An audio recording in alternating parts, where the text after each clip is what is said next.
김병주, 박선호 유튜브에서는 요원을 빼내라 그랬어요. 그다음부터 이게 막 유도 신문하니까 이게 의원 끌어내라로 바뀌어요. 요원을 빼내라 이게 초기 진술이고 바뀌는 거고 통화 횟수도 바뀌고요. 말이 계속 바뀌잖아요. 이게 문제고요. 두 번째, 예. 이럴 때는 이게 또 부하 직원하고 이게 일치하는 거 따져봐야 되잖아요. 예. 오늘 오전에 김현태 예. 707 특임 단장 이분에게 의원 끌어내라는 말은 일체 받은 적이 없었고 지시해더라도 내가 묵살했을 것이다. 예. 이랬잖아요. 예. 15명이 들어갔대. 근데 대통령 그때 10명 정도로 인식했대요. 의원이 몇 명이죠? 의원이 몇 명이냐고. 보좌진 빼더라도 15명, 10명으로 끌어내는 게 실현 가능성이 있습니까? 탄핵과 내란을 조작한다고요, 본인이? 그래서 본인한테 좋을 게 뭐가 있습니까? 본인도 유죄예요. 차라리 대통령이 기각이 돼가지고서 복귀를 하면 본인이 거길 도와가지고 같이 거기에서 벗어나는 게 낫지. 거기를 탄핵 모의를 해가지고 뭐 내란을 그 공작을 해가지고 본인한테 무슨 도움이 되죠? 오히려 본인한테 불이익이 강한 겁니다. 예. 결국은 의원이나 요원이나 인원의 표현 관련해서는 인원이라고 이야기했던 것이 확실한 것 같고요. 예. 다만 그런데 내가 그것을 국회의원으로 이해를 했던 전후 맥락은 앞에 대통령 발언 중에 의결 정족수가 안 채워진 것 같으니 의원을 끄집어내라는 이야기를 종합을 하면 대통령이 지시한 끌어내라. 그러니까 밖으로 이렇게 뭐 빼내라, 끌어내라 이런 다소의 표현이 차이는 있었지만 예. 그 대상은 국회의원으로 내가 이해할 수밖에 없었다라는 예. 일관되고 반복적인 확인이 있었거든요. 확실하다라는 표현까지 썼기 때문에 증인의 진술의 표현 과정에서 일부 불일치하거나 다소 세세한 표현의 차이가 있다라고 하더라도 주요 부분이 일치하면 그 진술은 인정이 되는 것이 통상입니다. 윤석열 대통령이 직접 제 비아폰으로 전화를 걸어와 아직 국회 내에 의결 정족수가 안 채워진 것 같다. 국회 안으로 빨리 들어가서 의사당 안에 있는 사람들을 빨리 데리고 나와라. 이런 지시를 하셨습니다. 이렇게 기재되어 있는데 이게 그 증인이 진술한 게 사실인가요? 네, 그렇습니다. 예. 데리고 나오라고 지시한 대상이 국회 의사당 안에 있는 국회의원들 맞죠? 정확히 맞습니다. 예. 그때 당시 상황이 707 특임단 인원들이 국회 본관으로 가서 정문 앞에서 대치하고 있는 상황이었고 그 본관 건물 안쪽으로는 인원들이 안 들어가 있는 상태였습니다. 안에 인원들을 빨리 이제 끌어내라 하는 부분들이 그때 당시는 우리 본관 안에 작전 요원들이 없었기 때문에 전 당연히 그게 국회의원이라고 생각을 하고 그렇게 이해했습니다. 자, 뭐 지금 얘기를 들어보니까 국회에서도 증인 선서라고 여러 가지 질문에 답변한 내용, 그와 같은 맥락의 얘기를 오늘도 계속 했군요. 지금 곽종근 전 사령관의 증언은 끝났다고 그러고요. 지금 이제 다른 인물이 이제 증언을 하고 있는 상황인데, 자, 이런 내용에 대해서 윤석열 대통령 그리고 윤석열 대통령 측에서도 또 여러 가지 얘기를 하죠. 약간 좀 반박을 하는 그런 내용이 될 걸로 보이는데 들어보겠습니다. 대통령한테 직접 전화가 왔어요. 근데 그 전화를 복명을 하지 않고 이행 여부에 대해서 보고하지 않고 바로 그 자리에 씹었다는 겁니까? 어떻게 대통령님으로부터 지시를 받고 그 상황에 대해서 설명하거나 이행 여부, 가능 여부에 대해서 얘기를 안 합니까? 그리고 그냥 대통령이 지시한 걸 그 자리에 씹어버려요? 대통령께서 말씀하신 건데? 그렇게 용어를 쓰시는 것 자체도 저도 듣기가 좀 불편한 부분이 있습니다. 자기가 의원으로 이해했다는 것이지 제가 그 의원이라는 단어는 쓰지 않았다는 것이고, 또 의원이면 의원이지 인원이라는 말을 저는 써본 적이 없습니다. 자, 이렇게 굉장히 뭘까요? 굉장히 디테일한 부분이라고 표현할까요? 아니, 이런 부분까지 반박도 하고 이런 상황도 있었어요. 자, 사실 오늘 저런 이 증언과 그거에 대한 반박, 이건 사실 예상이 됐었어요. 그동안 곽종근 전 사령관이 국회에서 쭉 해왔던 증언 내용도 있었기 때문에 그렇죠. 김상일 평론가, 예상대로 상반된 이런 주장과 그렇죠. 발언과 이렇게 나왔네요. 어떻게 보셨을까요? 저는요, 저걸 보면서 곽종근 전 특전사령관이 정말 미칠 것 같을 것 같아요. 아니, 그러면은 곽종근 특전사령관이 아무 어떤 지시도 없고 이런 상황에서 국회로 군 병력을 동원해가지고 밀고 들어가고 이런 거를 한단 말입니까? 그럴 이유가 뭐가 있죠? 예? 저는 아무리 생각해봐도 그건 있을 수가 없는 거예요. 혼자서 쿠데타를 일으켜가지고 국가를 전복할 수 있다라는 확신이 있는 그 정도의 병력 동원이 가능하거나 이런 상황이 아니라면 예. 저런 일을 할 이유가 전혀 없는 거 아니겠습니까? 근데 그런 상황에서 당황하고 그런 것들을 그 마지못해 행하다가 뭐 양심의 그 가책을 느끼는 부분에 대해서는 소극적으로 임하고 이런 상황 속에서 다행히 계엄이 해제가 돼서 이제 그 상황에 대해서 본인이 처벌을 받을 것을 각오하고 이야기하는 거예요. 예.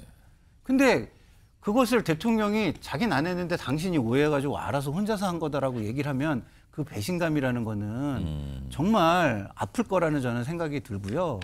그리고 기본적으로 그 인원이냐 뭐 의원이냐 예. 이런 거는요. 그 엄중한 상황에서 작전을 수행하는데 예. 기본적으로 그 상황에 맞춰 가지고 그리고 그 이전 이후에 대통령이 했던 말과 지시와 이런 거에 맞춰 가지고 해석하기 하는 거에 맞지 않습니까? 왜냐하면 작전인데 예. 어떤 작전을 하기 위해서 갔는데 그런 거 없이 본인이 이걸 계획하고 모든 것을 지시하고 그런 상황이 아닌 한은 예. 그런 거에 맞춰 가지고 그냥 명령을 수행하는 입장인데 그것을 다르게 들었다라고 자꾸 얘기하는 거는 저는 맞지 않는다. 그리고 본인은 인원이라는 말을 전혀 쓰지 않는 분이라고 해놓고 바로 이후에 인원이라는 단어를 저 자리에서 또 몇 번 쓰세요. 그래서 본인도 그냥 그냥 비판을 위한 비판을 그냥 하고 있는 것으로 보인다. 저는 이렇게 생각이 듭니다. 서정욱 변호사는 어떻게 보셨을까요? 지금 이제 이렇게 신빙성이 문제가 있을 때는요. 예. 세 가지를 고려하면 돼요. 첫째, 일관성이 있는가. 예. 근데 김병주, 박선호 유튜브에서는 요원을 빼내라 그랬어요. 그다음부터 이게 막 유도 신문하니까 이게 의원 끌어내라로 바뀌어요. 요원을 빼내라 이게 초기 진술이고 바뀌는 거고 통화 횟수도 바뀌고요. 말이 계속 바뀌잖아요. 이게 문제고요. 두 번째, 예. 이럴 때는 이게 또 부하 직원하고 이게 일치하는 거 따져봐야 되잖아요. 예. 오늘 오전에 김현태 예. 707 특임 단장 이분에게 의원 끌어내라는 말은 일체 받은 적이 없었고 지시해더라도 내가 묵살했을 것이다. 예. 이랬잖아요. 예. 15명이 들어갔대. 근데 대통령 그때 10명 정도로 인식했대요. 의원이 몇 명이죠?